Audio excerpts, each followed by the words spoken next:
and the private becomes extremely critical.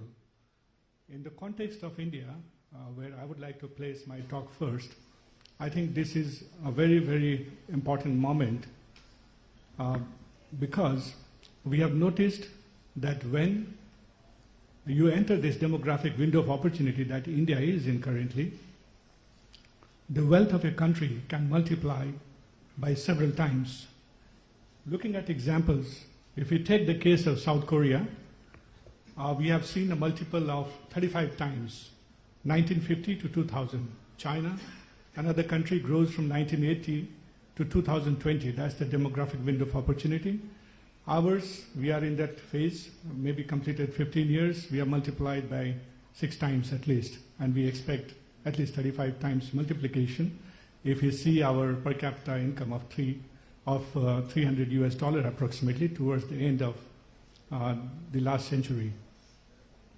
Given this context, the role of apprenticeship as one of the inputs becomes critical. We know that any economy grows through capital and through labor. Now, the labor productivity is highly dependent upon skills of the individual that work, and that's what we are trying to build through apprenticeship programs. Apprenticeship, in a sense, existed in India earlier too, but the roadshow is essentially to emphasize on some of the changes that has come over time. So the first change, I think, to recognize is the fact that we have become much more simple. We have become much more flexible in the apprenticeship part. So that's the change which the government has made in the Apprenticeship Act. Now, if you look at the flexibility, the industry now even has the optional trades, as you call it, within their ambit, essentially meaning that if an industry is running a program or a job in a particular way, you can convert that into a course and then run it. There is no need for just sticking to designated course as existed before. There would be a little more detailing of this when the Joint Secretary makes his presentation, but essentially the point here that I'm trying to make is that unlike in the past when flexibility was lacking and that the job roles that you are asked to cover were not the job roles that you were interested in, now you have the choice to make that job role, which is a very big change from what it was before. The second change, which I think is important to remember and for me to emphasize, is the less reporting requirement. Previously, this apprenticeship as a program was seen as something which is regulatory. It was seen something as a mechanism to control, but that's not how it is designed now. It's now designed as something which is to facilitate. So the reporting requirement has gone down significantly, and the punitive part of it, the ones which really scared the industry, those parts have been mostly struck off. And again, the details would be there when the Joint Secretary makes his presentation. A third one, which is important to note, is whenever we talked of apprenticeship, we always thought about the manufacturing sector. But in the new one, the service sector is also included, and that's a major change from what we were in the past.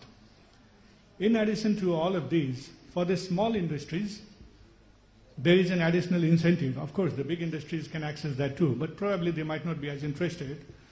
Is the possibility of getting financial benefit through National Apprenticeship Promotion Scheme. So that's an additional item which is there in the new Apprenticeship Act or within the framework of the new Apprenticeship Act, which you could gain from.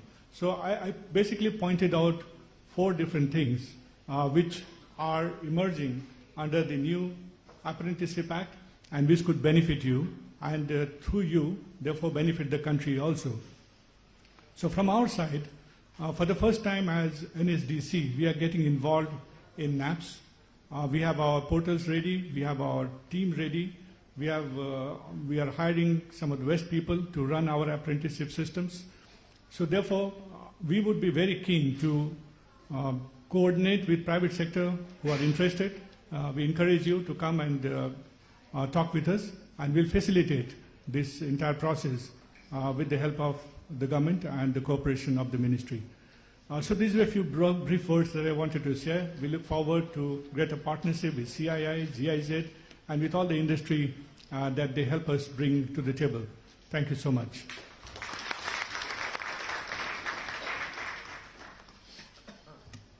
Thank you very much, Mr. Kumar. Ladies and gentlemen, although the CII has been supporting, promoting and contributing to the Government of India's skill initiatives for a very long time now, it is also mandated to support industry participation in the apprenticeship program and took inspiration from the success of the German dual VET system to extend last-mile connectivity. The Director General CII, Mr. Chandrajit Banerjee, is with us and represents one of the biggest industry associations in the country, having a number of affiliated associations span India, and I invite him to elaborate on skill policy, skill mission, and the importance of learning from the German model of dual VET. Thank you. Honorable Minister Shri Dharmendra Pradhan, Minister of Petroleum and Natural Gas and Skills Development and Entrepreneurship of the Government of India, Mr. Rajesh Agarwal, Mr. Manish Kumar, Dr. Noor Naqshbandi, and Mr. Per Borjigar. Very warm welcome to all of you to this important NSDC-CII GIZ Skills Connect Roadshow launch. A very good evening to all of you, ladies and gentlemen, for participating here.